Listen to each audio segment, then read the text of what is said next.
One of the effects was that for the first time in Sacred Heart's early history, we had fewer than 50% males on campus. A lot of guys were drafted out or stopped going to college. The second effect that had was, in my life experience, was that the influx of veterans changed the tone of the university. Males coming back from them. But we had things like in those days streaking, you know? Yeah, they did it. Well, you know, we had the very convenient place of the golf course right over here. So streaking was convenient. You know, word got out once, I believe, when the dean of students actually kind of hid out there for a while, you know, and hid out there behind in the golf course, and you know, kind of confiscated the clothes that were kind of left behind the stone wall.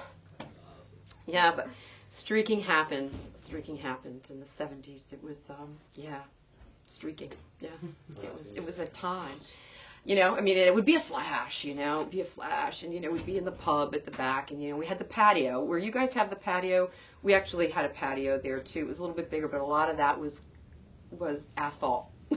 Most of that was parking lot. Most of it was parking lot, because I remember that time well, you know, and it was really cool. You know, everybody was like, they're out there, they're gonna flash. And everybody would run out to the patio, you know, we all get out to the patio, and it's the flashing thing. Yeah, streaky. Flash by, you know. And some of us could tell who was who, and then all of a sudden nobody could tell who was who. It was pretty funny. Yeah. There are very few institutions that directly make money from athletic programs. Okay. It is the case that having an athletic program that's vital is an important recruiting tool for students. So, for example, the year following our announcement that we would have a football team, not necessarily Division I football team, but a football team, there were 100 people who registered as freshmen who would not have come to Sacred Heart other than the fact that there was a football team they could try out for. It was really around our sports. Sports was always big for us. We were Division II at the time.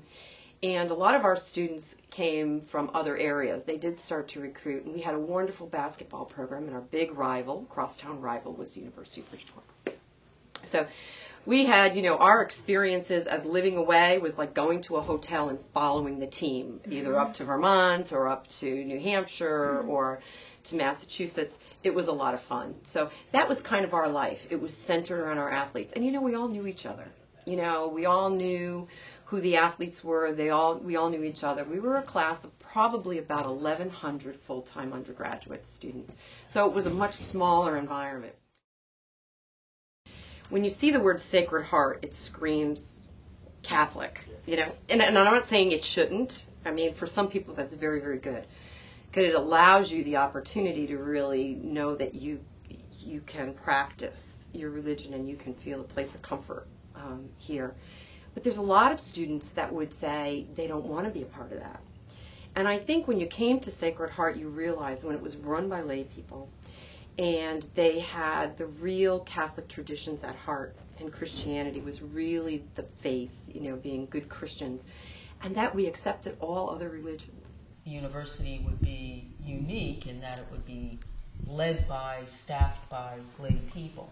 Mm-hmm. And a lot of those young faculty that I was talking about before, I mean, they came with that kind of commitment, regardless of their, particular political point of view, et cetera. They were coming out of Holy Cross, out of Fordham, Holy Cross as an undergraduate, you know, Columbia, NYU. So I came to school with not everybody. You wouldn't think everybody was here Catholic wearing a uniform. It was nothing like that. And in fact, we had a rabbi here then. In our, you know, that was a pretty cool thing. From, you know, a gal coming from the Diocese of Bridgeport who had grown up Catholic, went to Catholic elementary schools. I didn't go to Catholic high school, but I went to Catholic elementary schools, and you know, I was like, wow, that's pretty cool, because I got to meet other students. You know, so Sacred Heart always had that as part where everybody felt welcome. You know, so you had next to your Jewish friends. I would have never gotten that exposure where I lived or what I did, and didn't almost really get it as much in the public schools because nobody talked about where they came from or what they did in the public school situation. You know, so that's always been a good part of the place, and it always has given me a sense of comfort. And I believe to this day, everything that we've done has always upheld really kind of the breath of the place. You know, what made this place live, what made it grow, what made it so attractive to people like myself, who might make it attractive to people like you, because you feel comfortable when you're here. You feel like you're amongst others that are like you, that have similar interests, and, you know, kind of dress the same, you believe the same. So when you walk on campus, you know, it has the same feel for me when I walk down and see that hallway, and it's different, doesn't have the lockers anymore that it had when I was here, because it was the Catholic high school that I walked into. It doesn't have all those things. It looks more college. It's more traditional college. It didn't look like that for a long time. But now it looks like a traditional campus. It's got beautiful buildings. You've got great facilities. You know, those I would have died for to have here at the time. They were great. But the one thing that hasn't changed is, like, you feel the walls still have it in it. You know, attract the same kind of students, have the same kind of presence. So I feel comfortable here. I've said I would have never traded a Sacred Heart student for a Yaley in my life. No offense to anybody who might be a Yale graduate either, because they're wonderful, wonderful people. But we're our own environment, you know, and we're comfortable here.